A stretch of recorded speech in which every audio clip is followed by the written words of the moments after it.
Дүние жүзі турбулентті заманға енді. Халықаралық құқық принциптері эрозияға ұшырап жатыр. Қазақстанның географиялық жағдайы өте күрделі. География ол тағдыр.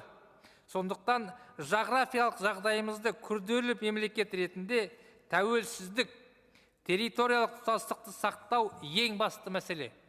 Осы ретте саяси реформалар, плюрализм принциптері, мемлекетшілдік, отаншылдық қағидаттарымен ұштасып жатуы қажет. Халықта мемлекетшілік болу үшін елде әділеттілік болуы керек. Сондықтан әлеуметтік мемлекет құруға бағыт алынды.